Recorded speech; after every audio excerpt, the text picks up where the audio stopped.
777, canal 290, operando em 105.9 MHz. Uma emissora comunitária das obras sociais e culturais Conceição de Itajaí. Estúdios e transmissores na Rua Jorge Matos, número 75, Centro de Itajaí. Rádio Conceição, há 23 anos a serviço da comunidade.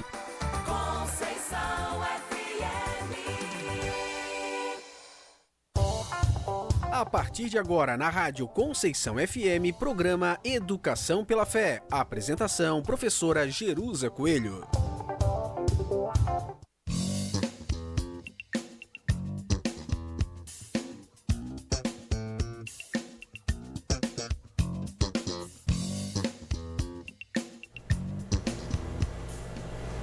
Boa tarde, começa agora mais um programa Educação e Fé, que é um programa promovido pelo Instituto Sagés de Educação, uma associação formada por pais e cristãos leigos, interessados na melhoria da educação ofertada às nossas crianças, adolescentes e jovens, com o auxílio dos ensinamentos da nossa Santa Igreja Católica. É um prazer estar com vocês hoje através da Rádio Conceição FM. Seja bem-vindo, querido ouvinte. Não se pode dar educação adequada e perfeita senão a cristã. Esta afirmação está em uma das mais importantes encíclicas escritas sobre educação cristã para crianças e jovens.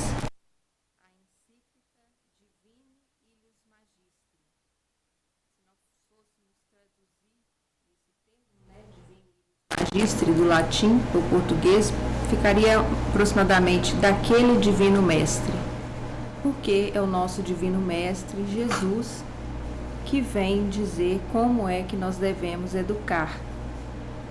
E foi ele, que nos chamou como pais, nos chamou como educadores, como professores e como igreja para poder educar as nossas crianças.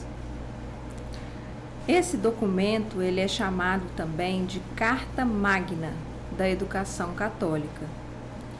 Ele foi escrito pelo Papa Pio XI, publicado em 31 de dezembro de 1929.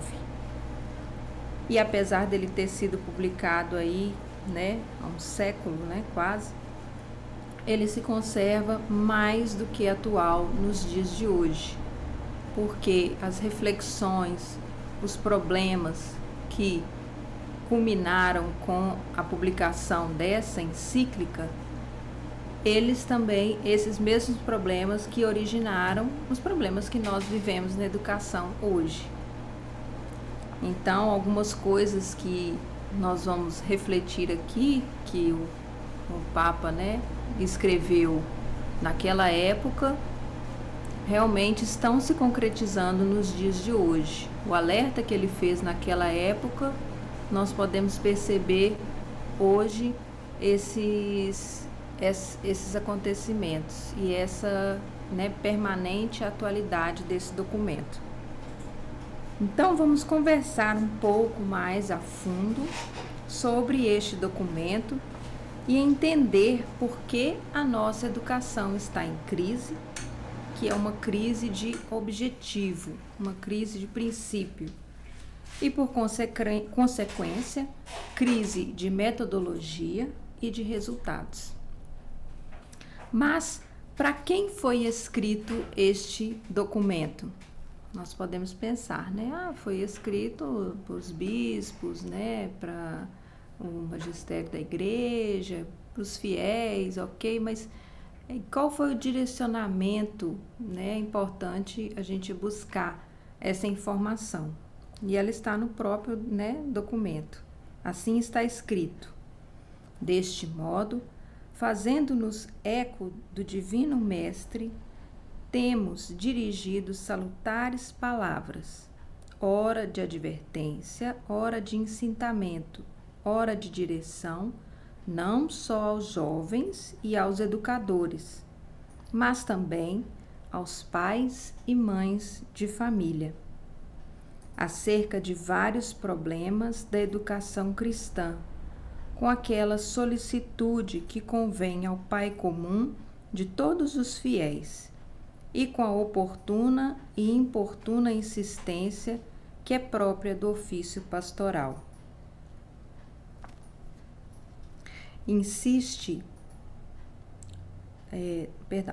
Recomendada pelo apóstolo, insiste no tempo quer oportuno, quer importuno, repreende, exorta, com grande paciência e doutrina. Então, essa recomendação, ela é reclamada pelos nossos tempos, em que, infelizmente, se deplora uma tão grande falta de claros e sãos princípios, até acerca dos mais fundamentais problemas. Então, esta encíclica, ela está direcionada não só aos jovens e educadores, mas também aos pais e mães de famílias. E nós vamos ver por quê.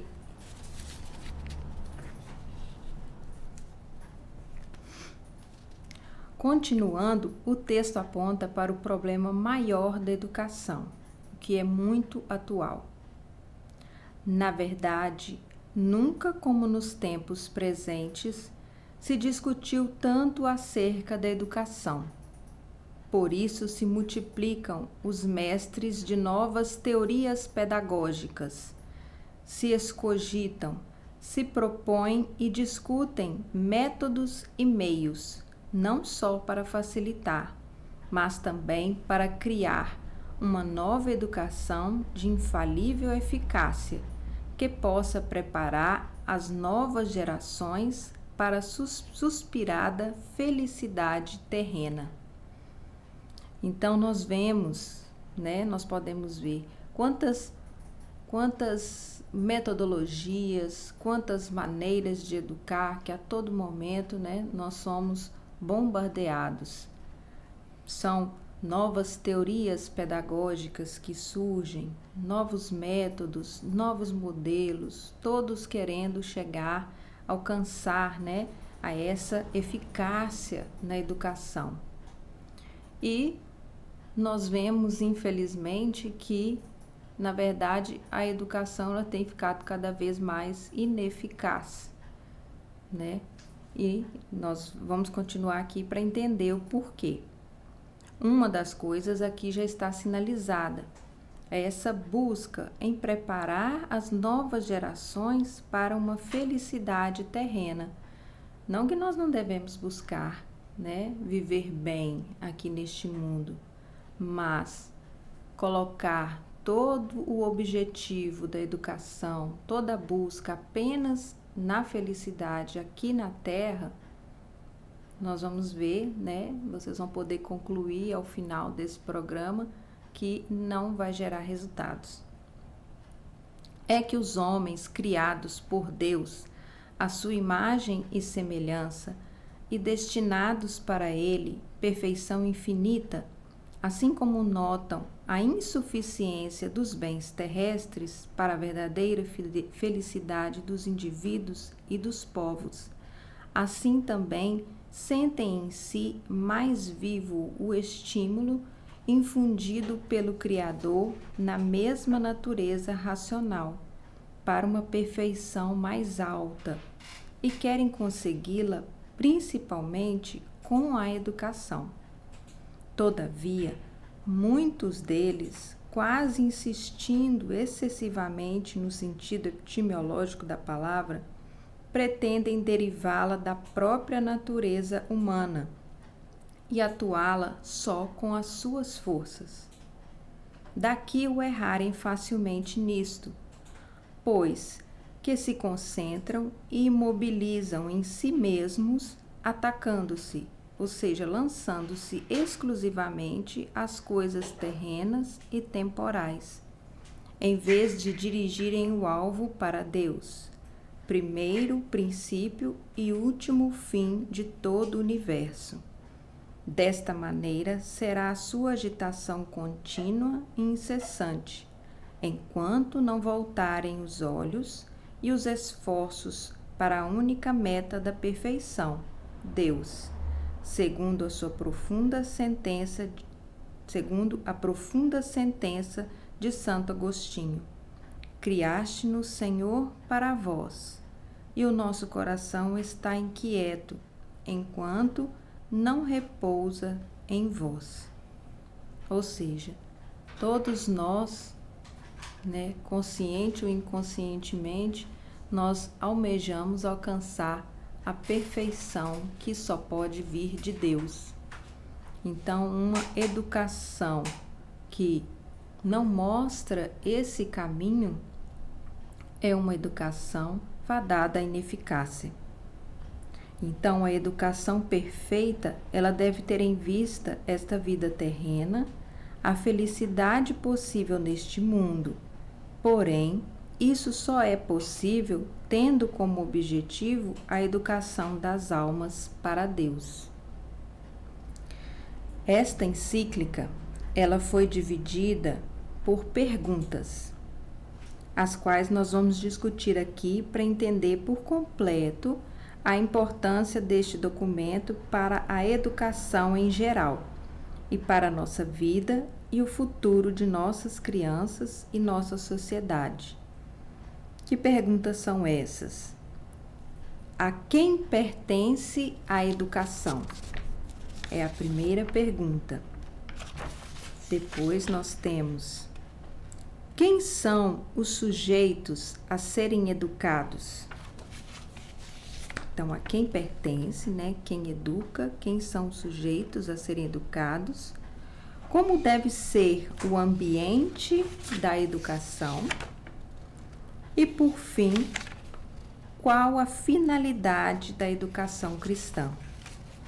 Então, com base nessas 4 perguntas, nós vamos direcionar aqui a nossa reflexão. Então, sobre a quem pertence a educação. Primeiro a saber, a educação, ela é social e não individual, singular. Não se educa uma pessoa sozinho. A sociedade em que o homem nasce, ela é composta de 3 microsociedades: a família, a sociedade civil e a igreja. Na ordem natural, nós temos a família e a sociedade civil, como as sociedades que participam da educação. A família, ela tem prioridades de direitos sobre a sociedade civil, mas é na sociedade civil que se atinge a perfeição temporal. E na ordem sobrenatural, nós temos a igreja. A igreja detém a autoridade suprema de magistério, ou seja, de educação. E essa autoridade foi dada por Jesus. Nós vamos ver, nas Escrituras. Todo o poder me foi dado do céu e da terra, disse Jesus. E depois, ensinai todos os povos, batizando-os em nome do Pai, do Filho e do Espírito Santo, ensinando-os a observar tudo o que vos mandei. E eu estarei convosco até a consumação dos séculos. Então, Jesus já colocou, a igreja, falando ali para os apóstolos, como uma educadora, que vai ensinar a observar os mandamentos, a palavra de Deus. E a igreja também, ela tem uma maternidade sobrenatural. Ela é esposa de Cristo. Ela zela, nutre, educa as almas na divina graça, com os seus sacramentos e com os seus ensinamentos. Pelo que, com razão, afirma Santo Agostinho, não terá Deus como pai quem se tiver recusado a ter a igreja como mãe. Então, vamos entender um pouquinho aqui dessa questão, né? Família, sociedade civil e igreja, como que elas se relacionam. A ordem natural das coisas, a família, ela tem prioridade na educação sobre a sociedade civil. No entanto, a família, ela não se sustenta sozinha, ela precisa da sociedade.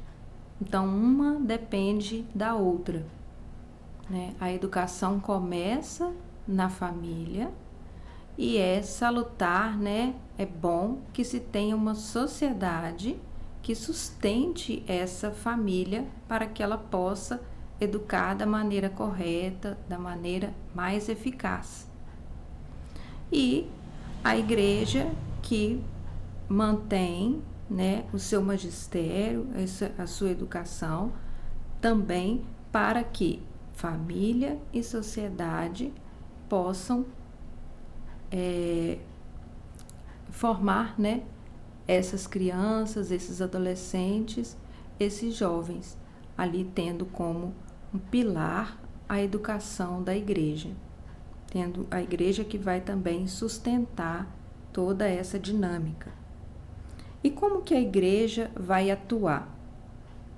A igreja vai atuar promovendo, muitas vezes diretamente, a educação, né? Associações que pertençam à igreja, até escolas, e também sendo vigilante de outras, né, iniciativas educadoras, vigilantes, educando indivíduo por indivíduo, que vai formar famílias, que vai formar, né, junto com outros indivíduos, a sociedade.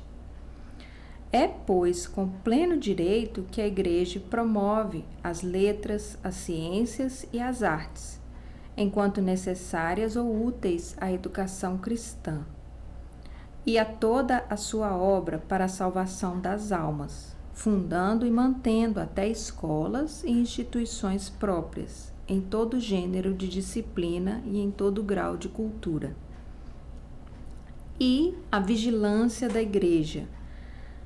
Esta vigilância, assim como não se pode criar algum verdadeiro inconveniente, assim não pode deixar de produzir eficaz incitamento à ordem e bem-estar das famílias e da sociedade civil, afastando para longe da juventude aquele veneno moral que nesta idade inexperiente e volúvel costuma ter mais fácil aceitação e mais rápida extensão na prática.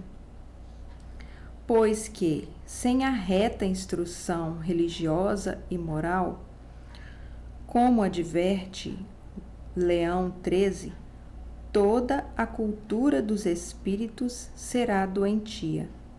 Os jovens, sem o hábito de respeitar a Deus, não poderão suportar disciplina alguma de vida honesta. E acostumados a não negar jamais coisa alguma às suas tendências, facilmente serão induzidos a perturbar os estados. Então, vemos aí a importante atuação da igreja nesse processo. Outro agente, né, que vai atuar, que nós já citamos aqui e que é muito importante, a família. A família recebe, portanto, imediatamente do Criador a missão e, consequentemente, o direito de educar a prole, direito inalienável, porque, inseparadamente unido com a obrigação rigorosa, direito anterior a qualquer direito civil, da sociedade civil e do Estado, e por isso inviolável da parte de todo e qualquer poder terreno. E porque a obrigação do cuidado da parte dos pais continua até que a prole esteja em condições de cuidar de si, também o mesmo inviolável direito educativo dos pais perdura. pois que a natureza não tem em vista somente a geração da prole, mas também o seu desenvolvimento e progresso até o perfeito estado de homem enquanto homem, isto é, até o estado de virtude. Portanto, a sabedoria jurídica da Igreja assim se exprime no Código de Direito Canônico. Os pais são gravemente obrigados a cuidar por todos os meios possíveis da educação, quer religiosa e moral, quer física e civil da prole, e também a prover ao bem temporal da mesma.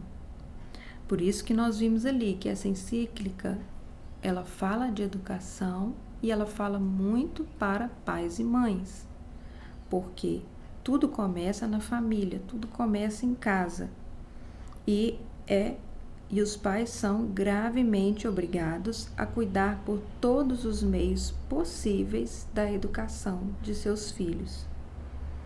Sobre este ponto, é de tal modo unânime o sentir comum do gênero humano que estaria em aberta contradição com ele quantos ousassem sustentar que a prole pertence primeiro ao Estado do que à família. O que o Estado tenha sobre educação, ou que o Estado tenha sobre educação, direito absoluto. Isso era na época, né, da publicação dessa encíclica, era muito atual, né, porque se via o crescer do Estado fascista, comunista, né, toda aquela época ali, e até hoje nós vemos isso, talvez de uma forma mais velada em alguns momentos, mas eu diria até de uma forma mesmo bem violenta. Violenta no sentido de às claras. É às claras que o Estado tem tentado tomar, né, o controle sobre a educação e tirando, né, muitas vezes esse direito natural dos pais. Insubsistente é, pois, a razão que estes aduzem dizendo que o homem nasce cidadão e por isso pertence primeiramente ao Estado, não refletindo que o homem, antes de ser cidadão, deve primeiro existir, e a existência não a recebe do Estado, mas dos pais, como sabiamente declara Leão XIII. Os filhos são alguma coisa do pai e como que uma extensão da pessoa paterna. E se quiséssemos falar com rigor, não por si mesmos, mas mediante a comunidade doméstica no seio da qual foram gerados, começam eles a fazer parte da sociedade civil. Portanto, o poder dos pais é de tal natureza que não pode ser nem suprimido, nem absorvido pelo Estado, porque tem o mesmo princípio comum com a mesma vida dos homens. Do que, porém, não se segue que o direito educativo dos pais seja absoluto ou despótico, pois que está inseparavelmente subordinado ao fim último e à lei natural e divina, que o mesmo Papa Leão XIII vai dizer noutra memorável encíclica, sobre os principais deveres dos cidadãos cristãos, onde assim expõe em síntese a súmula dos direitos e deveres dos pais. Por natureza, os pais têm direito à formação dos filhos. Com esta obrigação a mais, que a educação e a instrução da criança esteja de harmonia com o fim e em virtude do qual, por benefício de Deus, tiveram prole. Devem, portanto, os pais esforçar-se e trabalhar energicamente para impedir qualquer atentado nesta matéria e assegurar de um modo absoluto que lhes fique o poder de educar cristamente os filhos, como é da sua obrigação, e principalmente o poder de negá-los àquelas escolas em que há o perigo de beberem o triste veneno da impiedade. Olha só o que essa encíclica vem falar desse poder dos pais em determinar a instrução que a criança irá receber.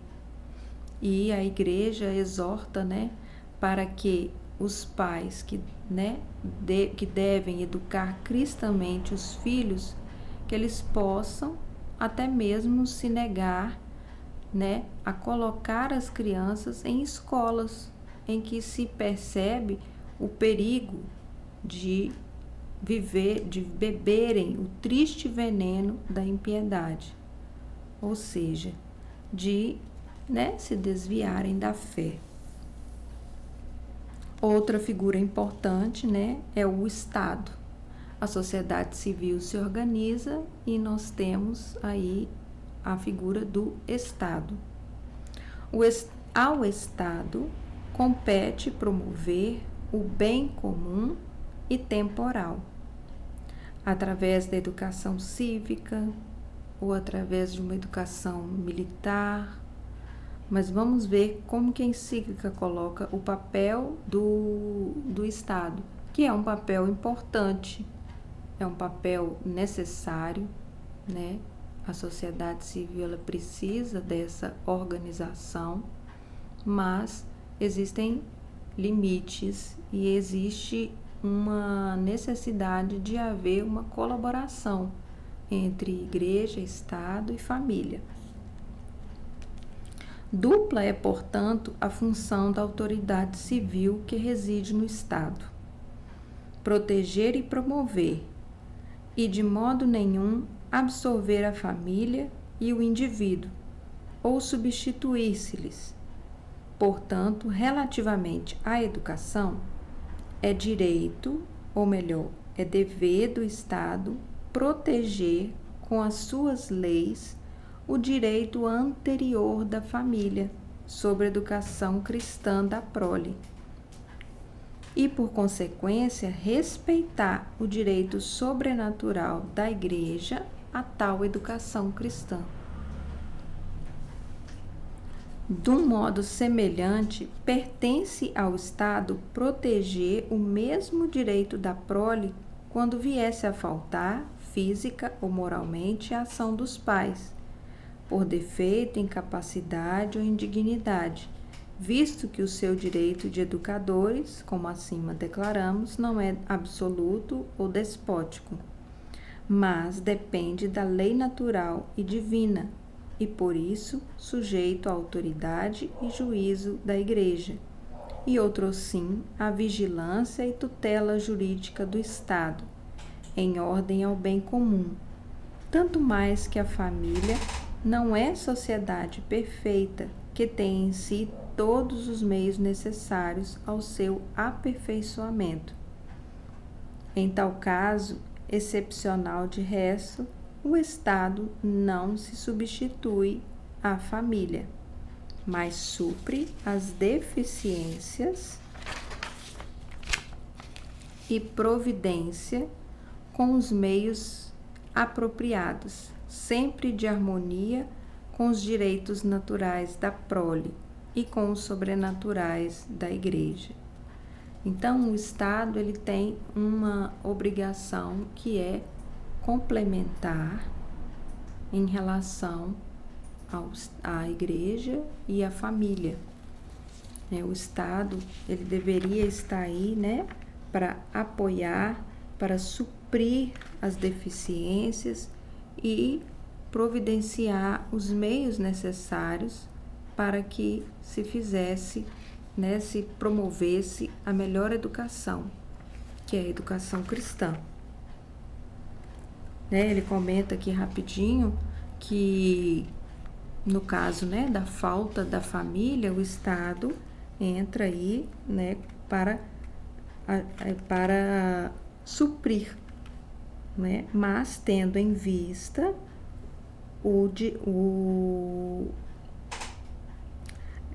tendo em vista a função também da Igreja e tendo em vista essa busca pela melhor educação. Em todos esses modos de promover a educação e instrução pública e privada, o Estado atende a observar a justiça distributiva. Deve também respeitar os direitos congênitos da Igreja e da família sobre a educação cristã.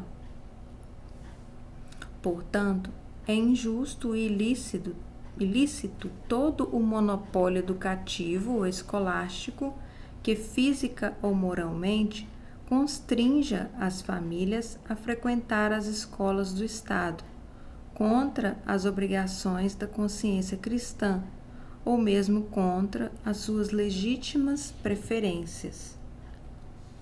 Então, o Estado, ele não deveria adotar, não pode adotar políticas que obriguem as famílias a colocar seus filhos em determinadas escolas que a família está vendo que não vai ter aquela educação, que não condiz, não soma a educação que a criança recebe em casa. Na época do fascismo, estávamos criando essas escolas que eram obrigatórias, e as crianças os pais eram obrigados a mandar as crianças para essas escolas, e lá se tinha uma intensa doutrinação mesmo, das crianças para o regime totalitário, o regime fascista. Então, é com vistas nisso que ele está falando aqui. Mas hoje, de certa maneira,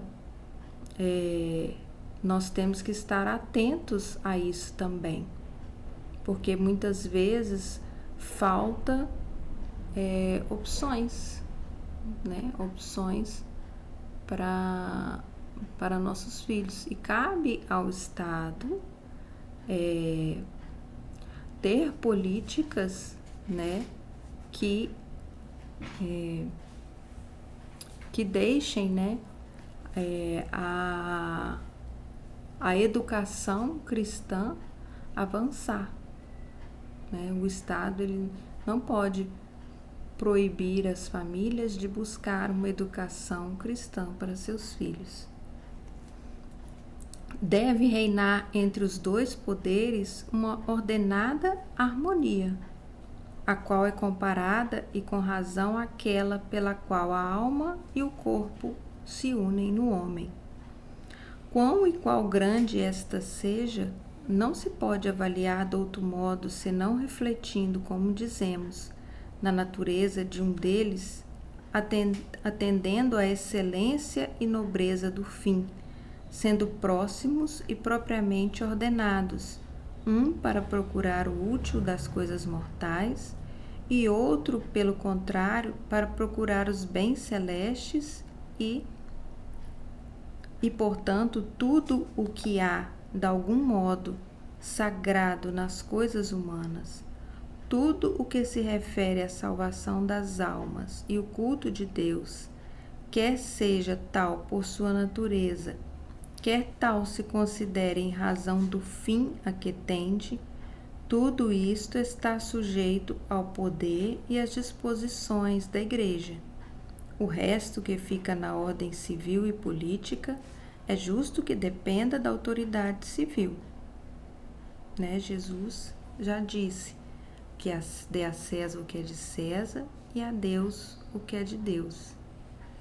Cada um na sua função, cada um com o seu objetivo, mas um não pode atrapalhar, o Estado não pode atrapalhar a Igreja na sua missão educadora.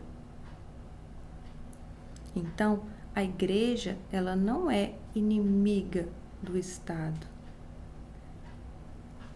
A Igreja está aí para trabalhar junto com o Estado. O Estado, ele vai focar, ele deve focar mais na questão do nosso tempo, nas questões terrenas, da ordem, da sociedade, e a Igreja vem com o lado, né, sobrenatural, que é onde está a perfeição da educação, porque todos nós somos corpo e alma. Então devemos cuidar do corpo enquanto estamos neste mundo e devemos cuidar da nossa alma. E a educação, ela é tanto para o corpo como para a alma. Não se educa só o corpo separado da alma. É preciso educar os dois em conjunto. Esses fatos, de resto, não são mais que uma confirmação cabal da doutrina católica definida pelo Concílio Vaticano. A fé e a razão não só podem contradizer-se nunca, mas auxiliam-se mutuamente, visto que a reta razão demonstra os fundamentos da fé e, iluminada pela sua luz, cultiva a ciência das coisas divinas, ao passo que a fé livra e protege dos erros, a razão e enriquece-a com vários conhecimentos. Então, olha, a fé protege dos erros a razão e enriquece a razão com vários conhecimentos. Por isso, a Igreja está tão longe de se opor à cultura das artes e das disciplinas humanas, que até auxilia e promove, porque não ignora nem despreza as vantagens que delas provêm para a vida da humanidade. E até ensina que elas, assim como provém de Deus, Senhor das ciências, assim também, se tratadas retamente, conduzem a Deus com sua graça. Então, nós finalizamos aqui a primeira parte, né?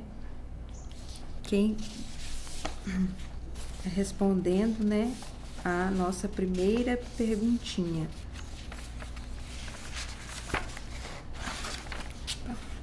A quem pertence a educação? Então, a educação pertence à família, à igreja e à sociedade, aí na figura do Estado.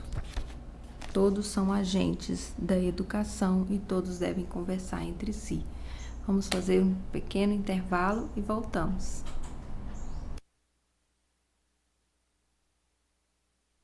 Duas e 40. Você está ouvindo na Conceição FM, programa Educação pela Fé. Participe pelo nosso WhatsApp 98459-1417. 98459-1417. A cada hora, 9 pessoas desaparecem no Brasil. E cada minuto faz diferença na busca por respostas. Você não precisa de 24 horas para comunicar um desaparecimento. Vá a uma delegacia de polícia o mais rápido possível, de preferência levando uma foto atual da pessoa. Desaparecidos. A dor da ausência não pode esperar. Uma parceria Rádio Senado. 3348-9073. 3348-9073. Ligue, peça sua música e o seu pedido de oração. Rádio Conceição, feita especialmente para você. Participe pelo nosso WhatsApp 98459-1417. 98459-1417. Gotas do Espírito Santo. Consagrados por Deus e pelo Espírito, os apóstolos respeitam a escolha que Deus fez para colocar Pedro como o primeiro dentre eles. Consagrados por Deus e cheios do Espírito Santo, a igreja reconhece a santidade e a bem-aventurança de Maria. Consagrados por Deus e cheios do Espírito Santo, as coisas vão sendo dispostas de maneira harmônica para edificar, para construir. E nós que vivemos esse derramamento do Espírito Santo, é assim que nós entendemos a igreja do Senhor. Ouça agora o nosso apoio cultural. Litoral Inox. Trabalhamos com fabricação de corrimão, kit churrasqueira de elevação, grelhas, varais, pias e balcão para cozinhas industriais. Tudo em aço inox, linha residencial, industrial e naval. Faça o seu orçamento sem compromisso. Telefone WhatsApp 47 991 15 1986 991 15 1986. Litoral Inox, a qualidade que você merece. Fortec Sistemas de Segurança. Venda, instalação e manutenção de câmeras, alarmes, cercas elétricas, portões eletrônicos, interfones e fechaduras eletrônicas. Contato 47 3083 1299, 47 99712 1170. Rua Luiz Lopes Gonzaga, 986, São Vicente, Itajaí. Vem você também para a Fortec. Gastroclima, soluções em cozinha industrial e climatização. Trabalhamos com vendas, instalação, manutenção e infraestrutura de ar-condicionado. Também somos especializados em manutenção de equipamentos de cozinha industrial, fritadeiras, chapas, lava-louça e forno combinados. Contato para climatização 47 992 56 53 78. Contato para manutenção de cozinha industrial 47 991 98 82 98. Gastroclima. Thaís Cosméticos, trazendo as melhores novidades do mercado da beleza. Não importa o seu tipo de pele, cabelo ou estilo, nós temos o produto ideal para valorizar o seu melhor e te deixar ainda mais linda. Lojas nos bairros São João, São Judas, São Vicente, Rio Bonito, Cordeiros e agora também no centro de Itajaí, na Rua Tijucas. Faça-nos uma visita e surpreenda-se. Siga-nos nas redes sociais, @Thaís Cosméticos. Siga a Rádio Conceição FM no Instagram e fique por dentro das novidades e dos bastidores. @Rádio Conceição FM. Estamos de volta com o programa Educação pela Fé.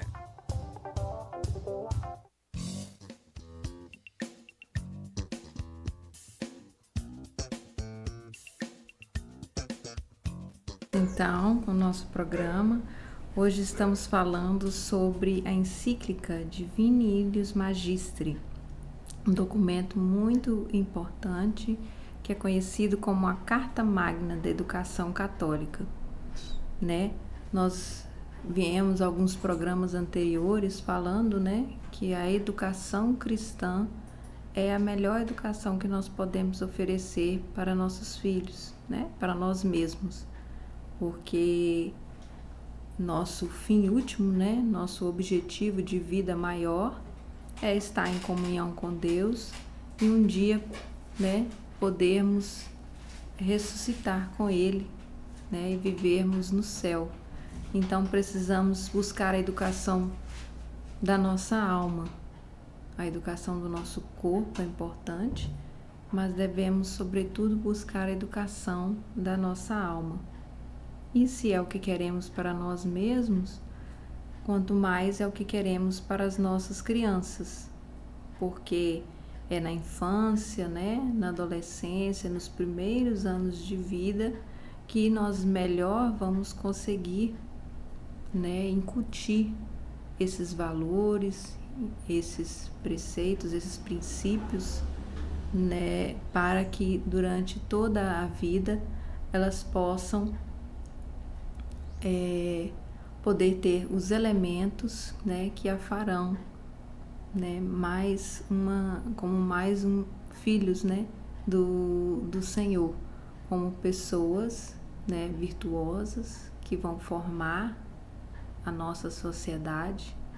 Se nós temos crianças e jovens virtuosos, nós no futuro teremos uma sociedade virtuosa e teremos mais almas para Deus. Então nós falamos, né, sobre os agentes, né, da educação que a encíclica coloca: família, sociedade civil e Estado, cada um com sua função, né, e família, sociedade civil, né, que comporta o Estado, e igreja, cada um com sua função, né, e com a sua obrigação. E agora nós vamos, responder a mais uma pergunta. Quem são os sujeitos a serem educados? Porque quando nós vamos educar, nós temos que pensar em quem estamos educando. O sujeito da educação cristã é o homem. A educação cristã, ela não é necessariamente voltada para o coletivo em si, no primeiro momento. Ela é focada no homem, no ser humano. Então, precisamos entender a realidade do ser humano para podermos falar, de como educá-lo.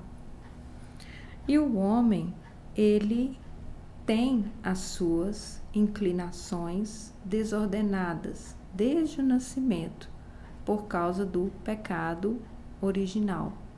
Então, nós já nascemos defeituosos, Então, o homem precisa ser ordenado, ser educado desde a mais tenra infância, para iluminar a inteligência, fortalecer a sua vontade com as verdades sobrenaturais e os auxílios da graça. Então, é por isso que ninguém se educa sozinho e ninguém educa sozinho. Nós precisamos do auxílio da graça de Deus, e Ele deixou a igreja, com essa missão, e nós precisamos contar com o sobrenatural, sem o qual não se pode nem dominar as inclinações perversas, nem conseguir a devida perfeição educativa. E outro ponto também que a encíclica coloca é a questão do naturalismo na educação.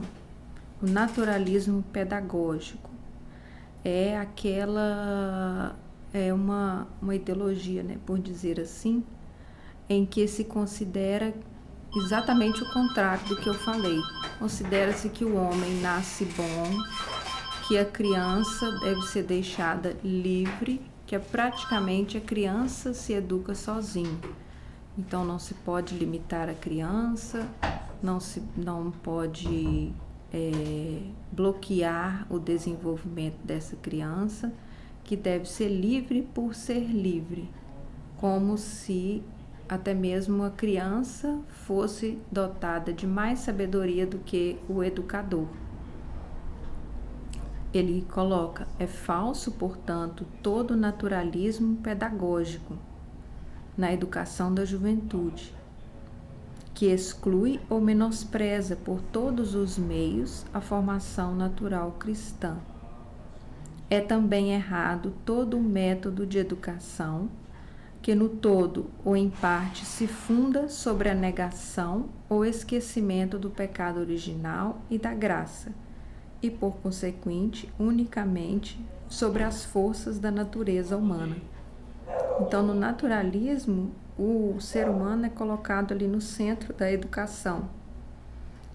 E a encíclica é muito clara ao dizer isso, que é falso o naturalismo pedagógico, que é errado, não vai dar certo lá na frente, porque esquece do pecado original e esquece também de contar com a graça divina. Se é centrado no homem, o homem ele deve buscar em si mesmo a sua própria educação. Não vai dar certo. Infelizmente, com o significado óbvio das expressões e com o mesmo facto, pretendem muitos subtrair a educação a toda a dependência da lei divina. Então, o que o naturalismo faz? Ele exclui a dependência da lei divina no processo da educação. Como fazer isso? Excluindo Deus das famílias, excluindo Deus das escolas. Outro ponto também que é colocado sobre a coeducação ou educação mista, que é a educação que ocorre totalmente em conjunto, Ele coloca também essa questão que não deveria haver essa união de objetivos na educação. Então se coloca hoje meninos e meninas juntos e todos recebem a mesma educação em todos os aspectos, sendo que meninos e meninas são diferentes em muitos aspectos. Eles são destinados a completar-se. O homem e a mulher são destinados a se completar, mas eles têm uma distinção, e é necessária essa distinção também no processo educativo. Apliquem-se estes princípios no tempo e lugar oportunos, segundo as normas da prudência cristã, em todas as escolas, nomeadamente no período mais delicado e decisivo da formação, que é o da adolescência, nos exercícios ginásticos e desportivos, com particular preferência à modéstia cristã na juventude feminina, a qual fica muito mal toda exibição e publicidade. Então ele até exorta, né, essa questão da modéstia feminina. Ali naquele período, né, de adolescência, é complicado mesmo. As escolas, né, hoje em dia a gente vê, tem que lidar com essa questão de meninos e meninas muito juntos, em tudo estão juntos. Como deve ser o ambiente da educação? É a terceira pergunta que a gente quer responder. Primeiro, esse ambiente é na família. Então, precisamos de uma família que esteja bem ordenada e disciplinada, para que mais eficaz e mais constantemente, né, faça se brilhar, né, se sobressair o bom exemplo dos pais, né, para uma formação cristã verdadeira, né, dos filhos, das crianças. Então a gente vê que até mesmo, né, no seio familiar, essa educação ela está em decadência, né? Nós não sabemos mais como educar, né, nossos filhos, como passar né, uma educação cristã para os filhos. A verdade é essa. Nós temos que refletir que para que nós possamos promover uma melhor educação para os nossos filhos, nós precisamos nos voltar para nós mesmos, enxergar os nossos erros enquanto cristãos mesmo.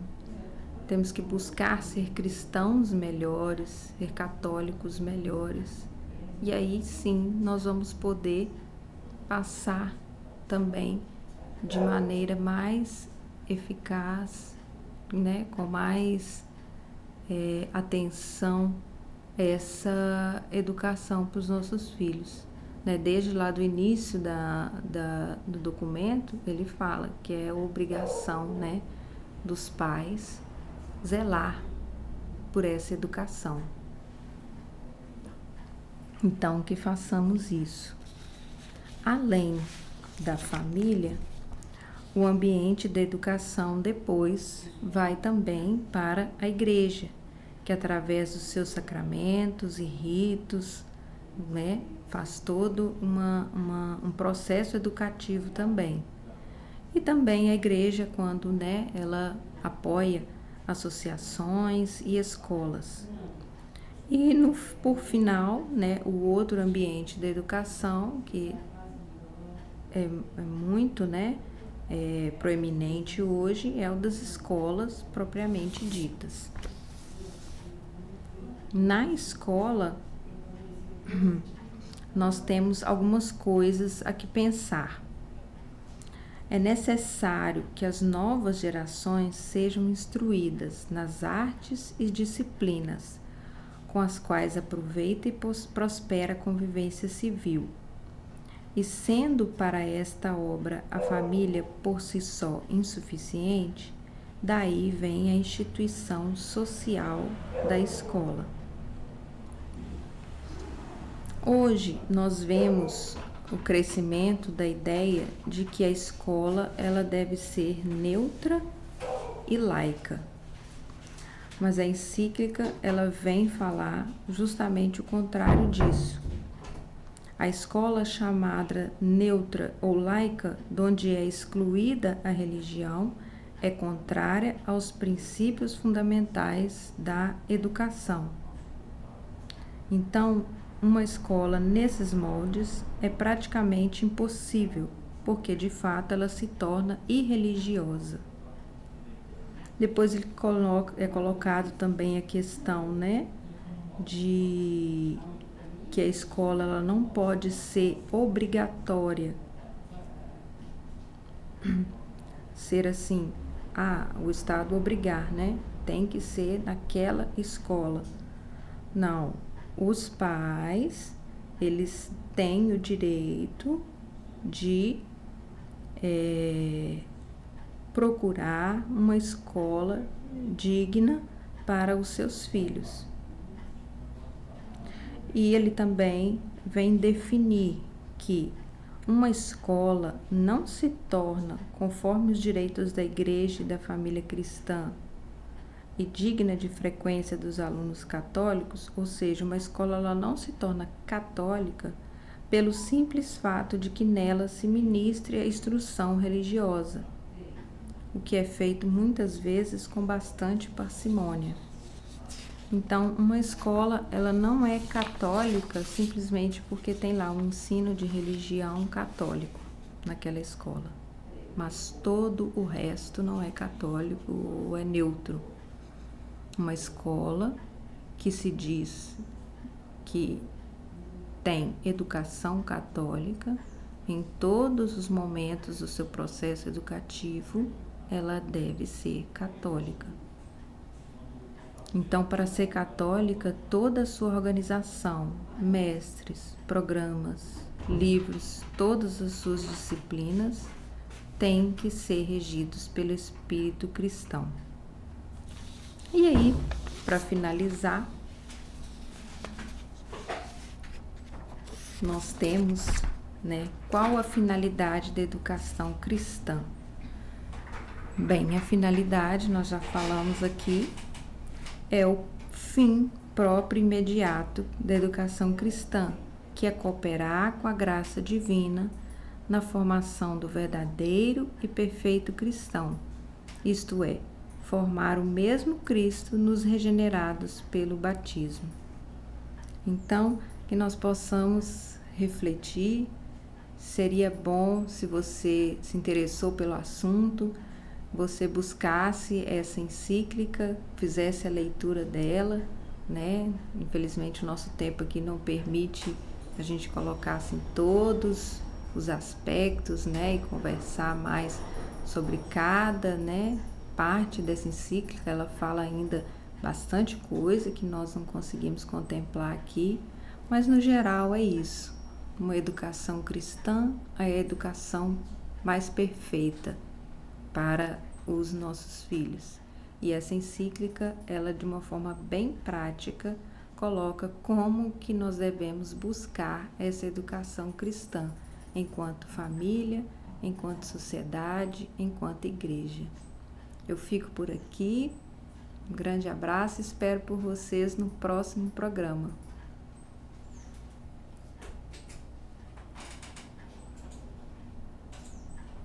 Ok.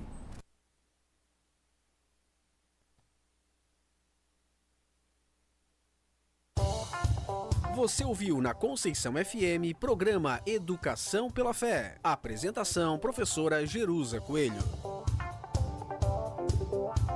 Esta é a